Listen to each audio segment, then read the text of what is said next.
안녕하세요. 과학, 기술, 경제, 투자 전략 고민하는 S테스입니다. 12월 7일 쟁점. 중공이 세계 최초로 토륨 MSR, 즉 토륨을 핵 연료로 사용하는 Molten Salted Reactor, 용융염 원자로라고 하는데 요거 상업운전 개시한 게 지난 7월입니다. 그리고 나서 다시 추가로 세계 최초로 토륨 MSR로 추진하는 컨테이너 선박 개념 설계 AIP 해서 요거를 DNV에서 인정받았다. 이런 보도가 나와서 요 내용 정리를 하고요. 실제 선박의 건조로 진행이 되어서 글로벌 조선 시장에서 저게 그 주된 추진 동력으로 성장할 수 있을지, 그 다음에 한국하고 경쟁 관계는 어떻게 될지 이것도 더듬었고요. 원자력 발전 원리 이거 좀 어렵죠. 일반인들에게는. 그리고 여기에 더해서 4세대 SMR 소형 모듈 원자로 이거는 더 어려울 수 있고요. 그동안 이제 그 4세대 소형 모듈 원자로 그 해설하는 영상 제가 많이 올렸는데 요거 전부 다 종합해서 그 매우 쉽게 해서 정말로 똑똑한 초등생도 이해할 수 있도록 이렇게 MSR의 원리를 한번 설명을 해봤고요. 그 다음에 현재 그 MSR 모델들이 매장에 진열되어 있습니다. 팔려고. 그럼 완성된 원자로가 있다는 겁니다. 매장에 상품으로. 그래서 그 대표적인 것들 한 서너 개 요약해서 정리를 했습니다. 12월 5일자 머리타임 이그제큐티브 보도를 보면은 중공의 장난조선소가 24,000 TU급 이게 세계 최대 컨테이너 선박인데 요거 추진하는 동력으로 토륨을 핵 연료로 사용하는 MSR 즉 용융염 원자로를 채택을 해서 개념 설계 Approval in Principle 했다는 겁니다. 그래서 그거를 DNV 성급 인정받았다. 이런 보도가 이제 나왔습니다. 아마 세계 최초로 4세대 소형 모듈 원자력을 그 추진 동력으로 사용하는 그런 그 상업용 선박으로 이제 그 보인다는 거죠, 저게.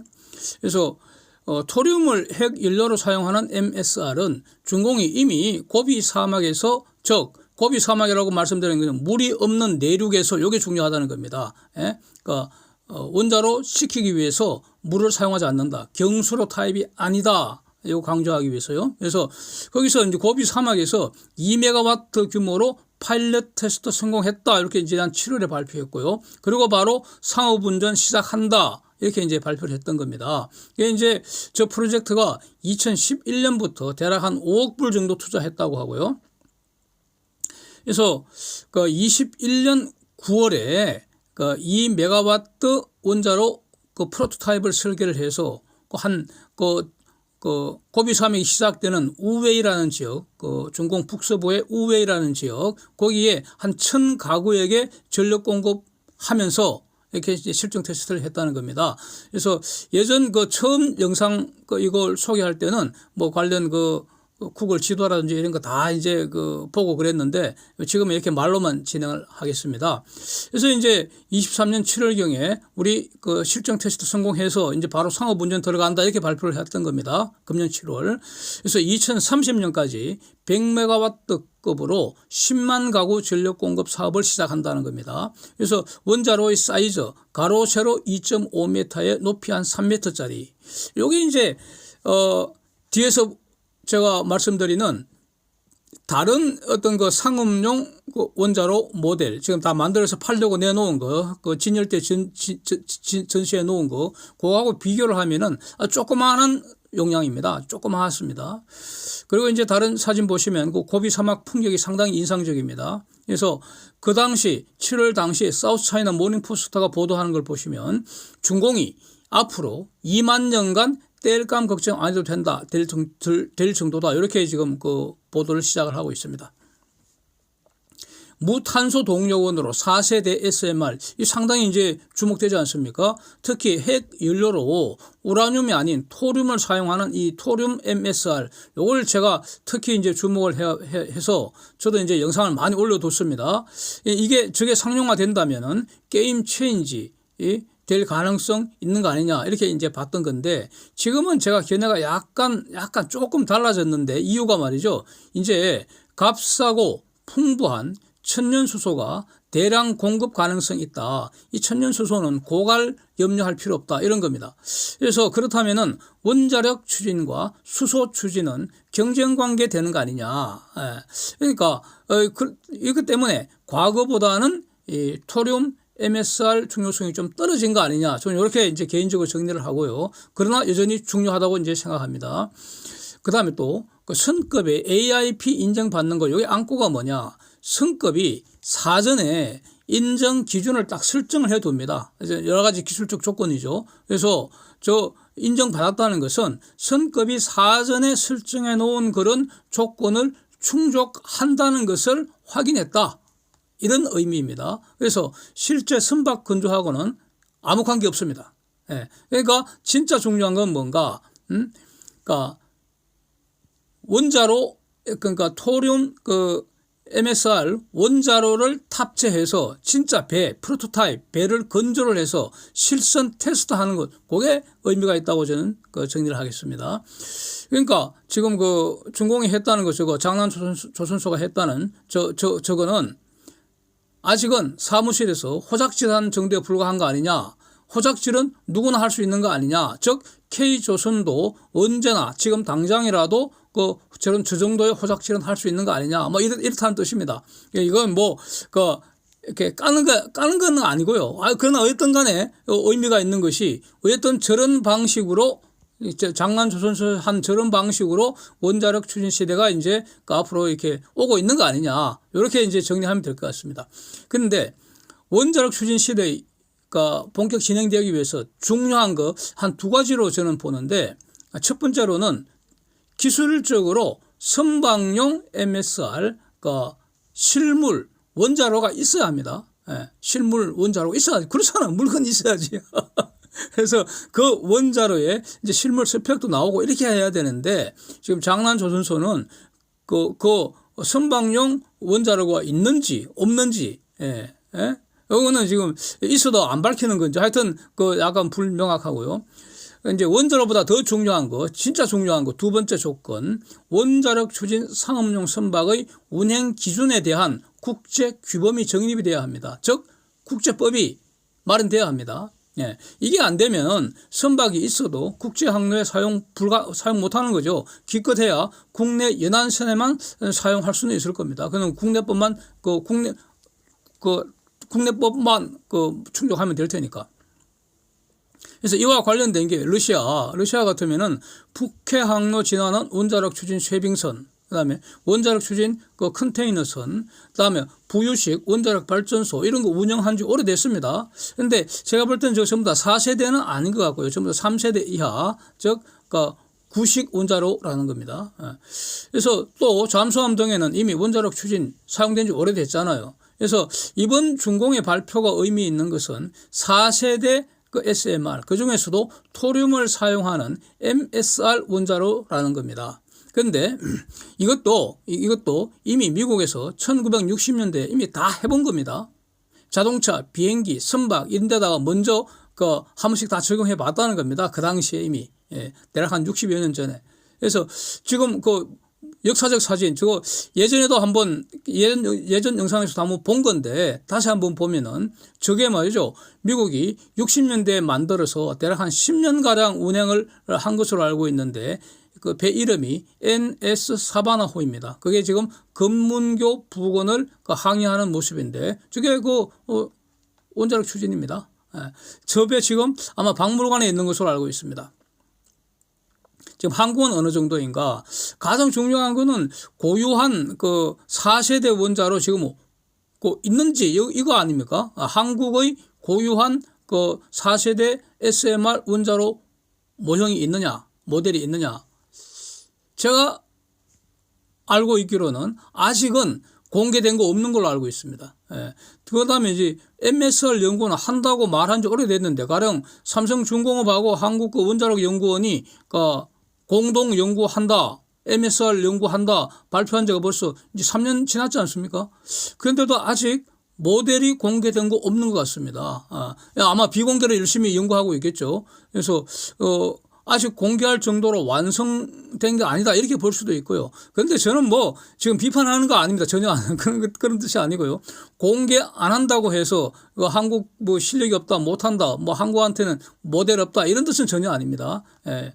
중요한 거는 시간이 좀 걸리더라도 세계 1등 원자로를 제시해야 된다 이런 뜻입니다. 지금 어차피 이 분야는 전쟁입니다. 전쟁, 개발 전쟁.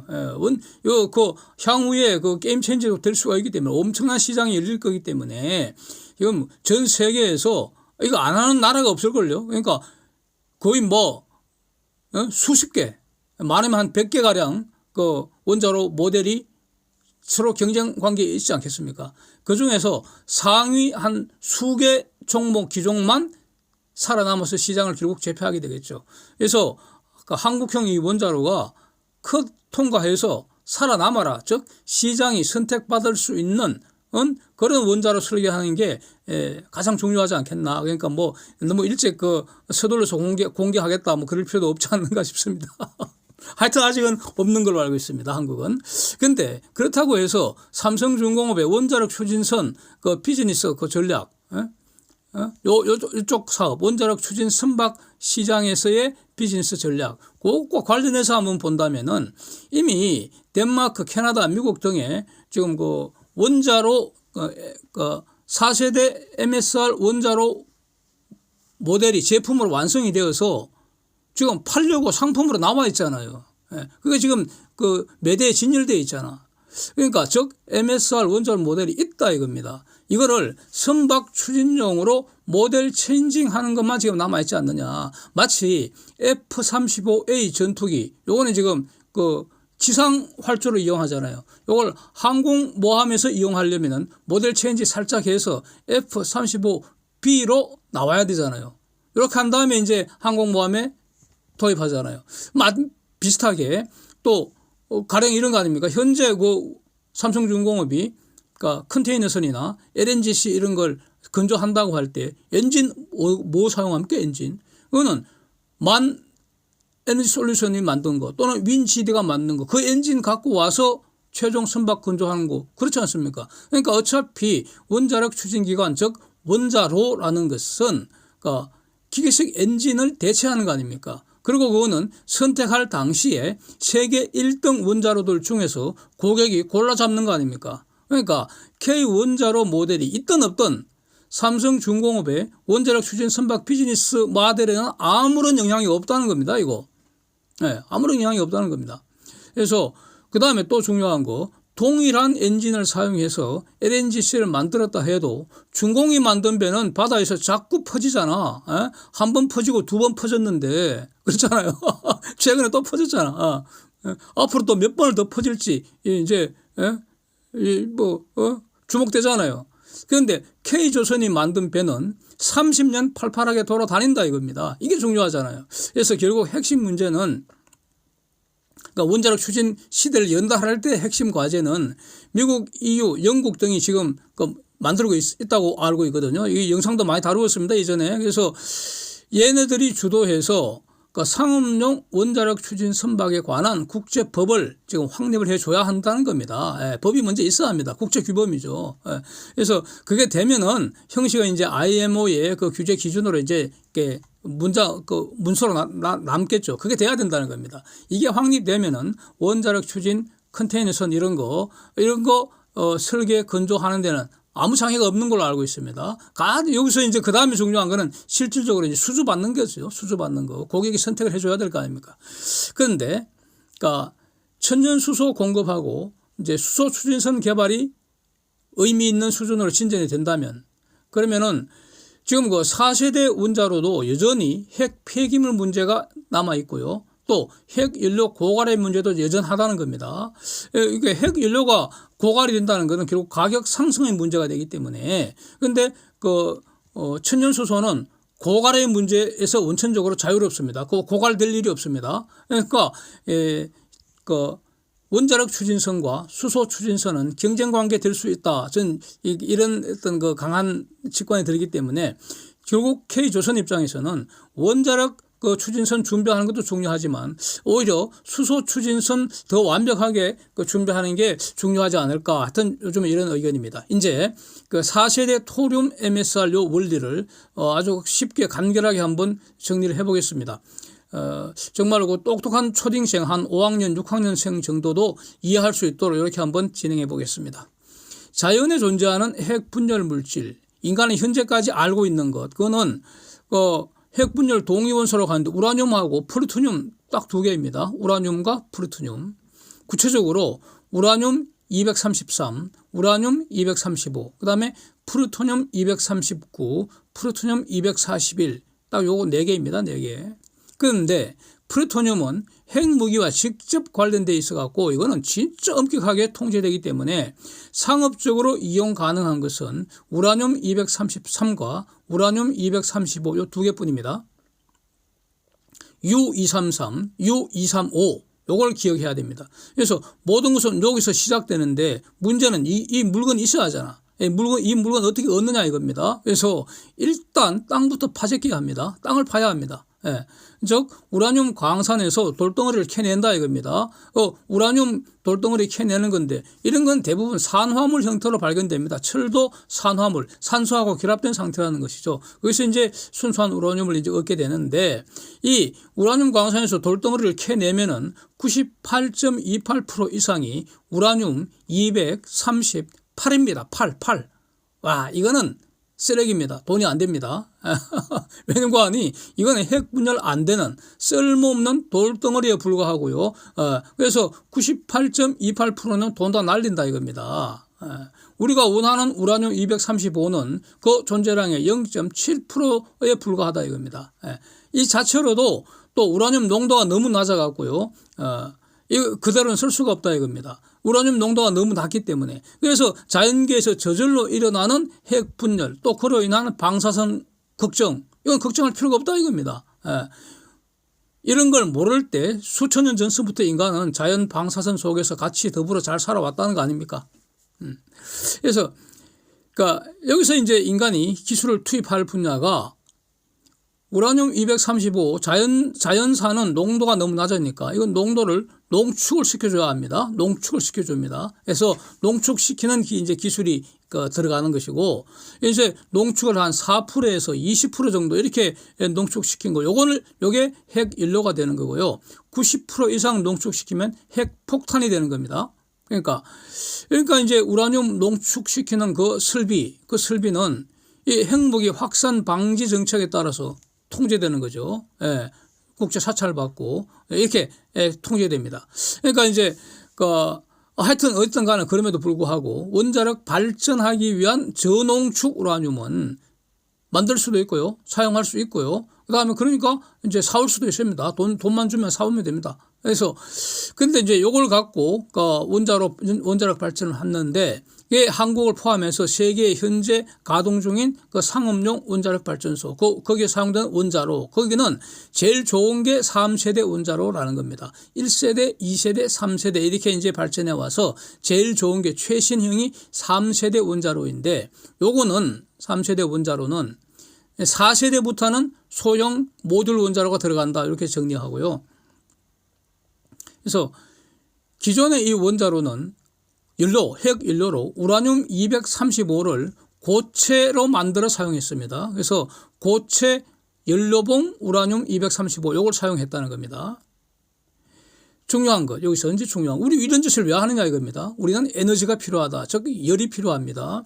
나무, 석탄, 석유, 가스 태워도 열이 찔끔 나오는데 우라늄 235가 저절로 핵 분열을 시작하면은 열이 엄청 많이 나옵니다. 이거 너무 많이 나와서 감당 못할 지경이다. 게다가 지금 농축시켜 놨잖아요. 농축시켜 놨다. 그래서 여기서 나오는 열의 양을 계산하는 방정식이 바로 그 유명한 아인슈타인의 물질 에너지 등가 방정식입니다. E = mc 제곱 그겁니다. 이거 요즘 똑똑한 초등생들 다 알고 있죠. 이 정도도. 그래서 저걸 저절로 지금 가만히 내버려두면 저절로 그 핵분열을 해서 열이 나온다고요. 연쇄 반응 때문에 그냥 내버려두면 열이 점점 더 많이 나와서, 그러면 열 많이 나오면 원자로 온도가 자꾸 올라가겠죠. 온도가 자꾸 올라가면 어떻게 됩니까? 자꾸 올라가면 또 오르고 또 오르면 어떻게 됩니까? 결국 다 타버리고 다 녹아내립니다. 대형 사고 나버리겠죠. 안 되죠. 그래서 온도가 일정 수준 올라가지 않도록 통제를 해줘야 됩니다. 여기에 이제 인간의 기술이 투입되죠. 그래서 열을 식혀주는 기술 뭡니까? 별거 아닙니다. 인간이 알고 있는 게 뭡니까? 열을 식힐 때 어떻게 합니까? 물 확 끼얹어 버리는 거지. 찬물 확 끼얹어 버리는 거지. 그렇잖아요. 아니면 뭐 얼음 찜질하든가 열렬이라고. 그거 다 물이잖아. 물. 그러니까 처음에는 원자로에 물을 끼얹는 기술을 사용했다는 겁니다. 물 순환시키는 거죠. 냉각수입니다. 냉각수. 그래서 경수로 원자로라고 말하는 것이고요. 이제 원자로 식히는 물의 양이 너무 많기 때문에 저런 뭐 호수 같은 것도 안 된다 이겁니다. 그래서 해변가에 짓는다 이겁니다. 해변가에 받은 물을 뭐 어마어마하게 끌어당겨서 원자로 식힌 다음에 또 바다에 버려야죠. 바다는 모든 것의 쓰레기장 아닙니까? 그렇잖아요, 지금. 바다는 궁극의 쓰레기장이잖아, 쓰레기장. 근데 열이 계속 저렇게 나오니까 저것도 환경 파괴의 원인이 된다 이겁니다. 해수온도 올라가는 거, 그것도 환경 파괴잖아. 이런 문제가 있다는 겁니다. 그런데 이제 여기서 물의 특징을 이제 잘 정리할 필요 있습니다. 물의 특징. 상압에서 우리가 살고 있는 일기압, 요 상압, 보통의 압력이죠. 여기서 0도씨에 녹아서 액체가 되고 100도씨에 끓여서 기체가 되는데, 이렇게 되면은 더 이상 온도가 안 올라가죠. 상압에서는. 그런데 우리는 열 효율을 높여야 합니다. 열 효율을 높인다는 것은 원자로에서 나오는 그 열, 어마어마한 열, 그 대부분을 갖다 버리는 거라고요. 그러니까 바닷물로 그 식혀준다는 그 열을 갖다 버리는 겁니다. 근데 그중에 극히 일부를 우리가 사용하는 거거든요. 전기로 만들어 사용하는 건데, 열 효율을 높인다는 것은 우리가 사용하는 열을 더 많이 하자. 이게 열 효율을 높이는 거 아닙니까? 그럼 온도를 좀 더 올려야 되잖아. 그래서 상압에서는 더 안 오르잖아요. 100도 이상으로. 물의 특징 때문에. 그래서 방법은, 온도를 올리는 방법은 압력을 높일 수밖에 없습니다. 그러면 압력을 적절하게 높여주면 끓는 온도가 300도씨까지도 올릴 수가 있다는 겁니다. 여기 이제 인간의 기술이 투입되고, 그래서 말하자면 경수로는 고온 상태, 고압 상태에서 운전이 된다. 여기서 우리가 알고 있는 상압, 일기압, 여기는 돈이 전혀 안 들죠. 그런데 고압 또는 저압, 이렇게 하려면 돈이 왕창 든다 이겁니다. 돈 벌려고 하는데 돈 또 투입해야 된다 이런 뜻입니다. 이제 물은 또 특징이 전기, 열, 햇빛 받으면 부사져 분다. 분해된다 하죠. 그래서 전기분해, 열분해, 광분해라고 해서 산소하고 수소로 이제 나누어지는데, 여기서 이렇게 그 수소가 이제 그러다가 많이 모여 있면은 요거 상황에 따라 대폭발할 수도 있다 이겁니다. 그러니까 경수로 원자로는 고온, 고압 견디도록 외벽을 특수하게 아주 강력한 용기로 확 빽빽 둘러싸야 합니다. 그게 우리가 사진으로 보는 원자력 발전소 도움 형태로 어마어마하게 큰 구조물이잖아요. 그건 뭡니까? 돈이 왕창 든다. 돈 벌려고 하는데 돈만 자꾸 들어간다 이런 뜻입니다. 자, 이제 4세대 MSR 왜 안전하고 경제적인지 이제 봅니다. 핵 연료가요, 우라늄이 아니고요, 불화 우라늄을 사용한다 이겁니다. 불화 우라늄. 여기서 무슨 화자가 무슨 뜻이냐? 화학 결합시켰다 이런 뜻입니다. 화합물이다 그런 뜻입니다. 그러니까 앞에 불자는 불소고요, 우라늄은 우라늄이고, 그래서 우라늄하고 불소를 화학적으로 결합시켰다. 그걸 솔트, 염이라고 합니다. 그래서 불화 우라늄 염을 사용한다. 그런데 이 불화 우라늄 염은 자, 물과 다른 것이, 자, 불화 우라늄을 상온 상압에서, 즉 우리가 알고 있는 이런 숨쉬는 이런 환경에서 핵분열을 시작시키면, 즉 원자로 온 스위치 빡 눌러버리면 이제 분열되니까 열이 방출되죠. 온도가 점점 올라가죠. 근데 물과 달리 100도가 돼도 500도가 돼도 1000도가 돼도 녹지를 않고요. 1036도에 녹아서 액체가 된다. 이게 바로 용융염입니다. 그렇잖아. 녹았다 이거, 녹았다. 이거 용융염이 되는 거고요. 1417도씨에서 끓어서 기체가 됩니다. 그러니까 가만히 내버려 두면 어떻게 됩니까? 계속 올라갑니다, 온도가. 그러면 이제 기체가 되면 부피가 늘어나니까 어느 순간 뻥 하고 폭발해 버리겠죠. 그래서 그렇게 되기 전에 또 인간의 기술이 개입해야죠. 예, 이렇게 개입합니다, 인간이. 우리는 열이 필요합니다. 그래서 불화 우라늄이 액체가 되었을 때, 즉 온도가 1036도 넘어갈 때, 그러면 열을 밖으로 꺼내면 되잖아요. 열을 밖으로 꺼내버리면 원자료는 식게 되잖아요. 그게 바로 냉각하는 거 아닙니까? 냉각. 물이 필요 없다 이거죠. 냉각시키는데. 그래서 불화 우라늄 액체가 원자로 내부와 외부를 순환시키면 파이프 연결하면 되잖아. 예. 예? 역시 불화 우라늄 파이프 연결해버리면 되잖아. 내부와 외부를. 그래서 원자로 내부의 고온의 열을 외부로 이제 갖고 올 수 있다. 이런 겁니다. 그래서 그 외부에다가 터빈과 발전기 설치하면은 전기도 얻게 되고요. 열도 얻게 된다 이겁니다. 즉 돈벌이가 된다 이런 뜻입니다. 열과 전기를 공짜로 주지 않잖아요. 이용하려면 돈 내야죠. 그래서 원자로를 냉각하는 것과 외부에서 열을 얻는 거, 이걸 이제 엔지니어들은 열 교환한다 이런 아주 어려운 말을 쓰는데, 열 교환한다 아주 어려운 말을 씁니다. 그런데 우리는 투자 심사하는 입장입니다. 그러니까 엔지니어들 하는 말을 따라갈 이유가 전혀 없습니다. 우리 시기에 맞도록 엔지니어들이 우리를 설득시켜야 되죠. 우리는 심사하는 입장입니다. 돈의 향방을 우리가 결정하기 때문입니다. 예, 그래서 하여튼 그래서 제가 어떤 그 용어를 제가 다 알고 있지만 용어보다는 그냥 이렇게 쉬운 말로 전기 분해 이런 말, 분해라는 말을 안 쓰고 그냥 부서진다 이런 말을 사용하는 겁니다. 다 뜻이 이유가 있습니다. 그래서 열 교환을 위해서 열을 이송하는 물질, 그게 heat carrier salt라고 합니다. salt, 염 이렇습니다. salt, 염, 소금이 아닙니다. 예. 그래서 이런 물질에는 여러 가지가 있습니다. 많습니다. 그러니까 가령 리튬 LiF 불화 리튬도 있고요. NaF 불화 나트륨도 있고요. BeF2 이불화 베릴륨도 있고요. 그래서 이런 것들 많이 있는데 그 중에서 가령 이제 조금 전에는 불화 우라늄을 봤는데 가령 불화 나트륨을 본다면은 녹는 점은 993도씨, 끓는 점은 1695도씨 뭐 이렇습니다. 그래서 이게 다 이제 솔트라는 겁니다. 그러니까 이걸 솔트, 먹는 소금으로 착각하면 안 된다는 겁니다. 소금은 염의 일종입니다. 예, 나트륨과 염소가 결합한 게 염, 소금, NaCl 아닙니까? 염화나트륨. 그래서 가끔 이 용융염로 설명하는 국내 신문기사 가만 보면은 녹은 소금이다. 녹인 소금이다. 소금, 솔트, 녹인 소금, 우리가 먹는 소금. 그걸로 표시한 기사도 가끔 나온다 이겁니다. 안타까운 엉터리 기사입니다. 예.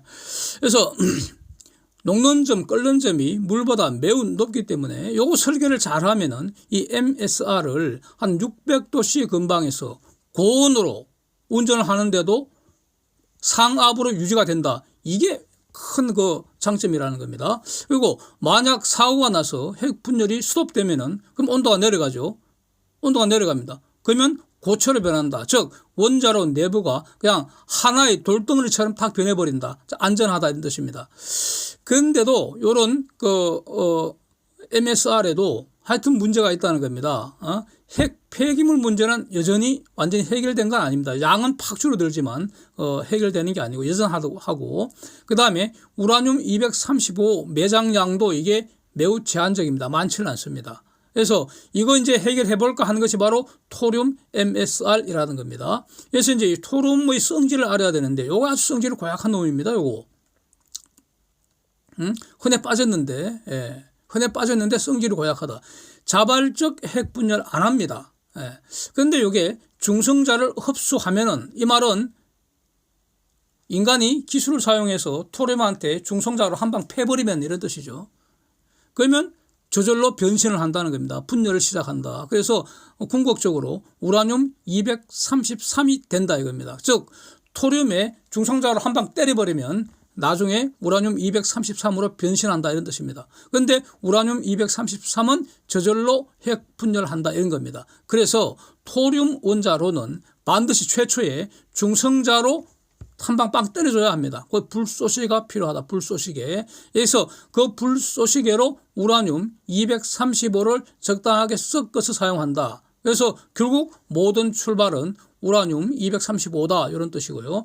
근데 이제 토륨은 아주 풍부합니다. 처음에는 히터류 채취할 때 부산물로 그냥 폐기물로 쓰레기로 여길 정도로 토륨은 매장량이 아주 많다. 근데 그 토륨 그걸 이제 핵 연료로 사용하게 되면은 폐기물이 확 줄어든다. 반감기도 우라늄보다도 훨씬 적다. 이런 장점이 있다는 겁니다. 그래서 토륨 MSR은 원료 한 번만 딱 장착하면은 대략 한 20년 정도 운전할 수 있다. 이렇게 나옵니다. 그러니까 이제 그 토륨 용융염로 개발하려고 이제 다들 이제 전쟁 붙었겠죠. 최초 연구는 미국이 1969년 오크리지 내셔널 랩에서 시작을 했다고 이전에 앞에서 사진도 보고 한 거 그건 다 그런 겁니다. 그래서 이제 많은 여러 가지 문제점이 나왔고 운전 조건은 매우 까탈스럽다. 토륨이 아주 성질이 더럽다 이거죠. 그래서 이제 우라늄으로 갔던 것이고요. 최근에 다시 각국이 다시 이제 요거 연구 전쟁 붙었습니다. 인도 같은 데서도 엄청 연구를 많이 하고 있습니다. 근데 이제 일단 중공이 최초로 상업화 시도하는 것으로 이렇게 이제 보도가 됐다는 것이고 앞에서 본 것이고 그런데 요 토륨 용융 MSR 사실은 미국 소콘사가 모델이 있습니다. 미국 소콘사 모델. 요걸 인도네시아의 방카 벨리통 섬 이름입니다. 방카 벨리통. 거기다가 부유식 소형 MSR 원자력 발전소 짓는다는 겁니다. 즉 소콘사의 말은 저 그린 전기 아닙니까? 바지선 위에 소콘사의 원자로 설치해서 이제 발전해서 인근에 전기 팔겠다 이런 건데 얼마에 파느냐? 킬로와트 아워당 3센트에 팔겠다 이겁니다. 이게 석탄 발전보다도 더 싸다는 겁니다. 하여튼 이런 비즈니스가 지금 진행 중인데 소콘사가 말하기를 자기들의 MSR 토륨 MSR 원자로는 60년 전에 오크리지 연구소에서 했던 그거를 스케일업 한 거다. 즉 크기만 키운 거다. 이렇게 지금 스스로 소개를 하고 있습니다. 그래서 일로로는 불화 우라늄, 불화 토륨을 섞은 다음에 거기다가 불화 나트륨과 이불화 베릴륨도 같이 섞었다. 네 가지를 같이 섞었다. 이런 것이고요. 열 출력 한 557메가와트, 전기 출력 258메가와트 이렇게 나온다고 합니다. 문제는 효율이 46.3% 엄청 높습니다. 이거. 대단합니다. 그리고 높이도 한 7m 이상, 직경이 7m 이상, 높이 한 10m 이상. 엄청 사이즈가 큰 것 같습니다. 그 다음에 우라늄을 사용하는 MSR이 또 여러 개가 모델이 있습니다. 가령 제가 볼 때 제일 괜찮아 보이는 게 캐나다 테레스테리얼 회사가 만든 MSR입니다. 우라늄 MSR. 핵 연료로는 불화 우라늄 사용하고요. 요거를 농축도가 한 5% 정도밖에 안 됩니다. 5% 농축된 우라늄 235하고 불화의 불화 우라늄 사용하고 이걸 이제 600도씨 작동하도록 원자로 설계했다는 것이고 이때 열 효율이 44% 나왔다는 겁니다. 이제 보통의 3세대 원전 경수로 타입 요거는 300도씨에서 작동해서 열 효율 한 33% 나오고 있습니다. 갑자기 목소리가 좀 가라앉았는데요. 예. 예, 좀 양해 부탁드리겠습니다. 양이 좀 길어져서 그런 것 같습니다. 예. 그래서 상표 이름이 IMSR입니다. 예. Integral Molten Salt Reactor IMSR. 예. 열 출력 한 400메가와트, 전기 출력 190메가와트. 예. 원통형이고 직경 한 3.5m, 높이 7m 정도, 이 정도. 예. 그리고 열과 전기를 동시에 공급할 수 있다. 뭐 당연합니다. 예. 버리는 열이 더 많겠죠, 그래도. 예. 그래서 저 회사 CEO가 작년인가, 금년 초인가, 한국에도 왔었죠, 그때. 원자로 팔러 온 거죠. 원자로 팔러. 시버그사 있죠, 이제 덴마크 시버그사. 그때 그 모델은 상표명은 CMSR입니다. CMSR. Compact Molten Salt Reactor고요. 핵 연료도 불화 우라늄 사용하고 여기서 이제 중성자 속도 낮추기 위해서 감속제로 소듐 하이드록사이드 즉 수산화 나트륨을 사용한다는 점이 좀 특이하고요. 시버그사는 다 아시는 것처럼 삼성중공업의 동맹입니다. 같이 이제 C보고사의 저 원자로를 가지고 삼성중공업이 같이 비즈니스 하자. 그러니까 부유식 원자력 발전소도 만들고 또 원자력 추진 선박도 만들자. 이렇게 지금 동맹 관계에 있습니다. 여기서 이제 검토해 볼 수 있는 거. 원자력 추진 선박 만드는 그 프로젝트에서 칼자루는 누가 쥐고 있을 것인가? 누가 쥐고 있는가? 칼자루는 원자로가 존재하는 것이 선결 과제입니다. 원자로 없으면 원자력 추진 선박 못 만들죠. 당연합니다. 그래서 근데 원자로는 엔진 역할을 하는 거 아닙니까? 엔진만 있다고 선박이 건조되는 거 아니지 않습니까? 원자로는 후보 모델이 굉장히 많습니다. 굉장히 많아요. 원자로는 잘 만드는 기업이 배는 못 만들죠. 배는 어차피 조선사가 만들어야 하잖아요. 그래서 원자로는 필요한 많은 것 중에 하나에 불과하고요. 여전히 선박을 설계하고 건조하는 능력이 가장 중요하지 않느냐. 결국 K조선이 원자력 추진 선박 시장도 앞으로 지배하게 될 것이다. 저는 이렇게 정리를 하겠습니다. 감사합니다.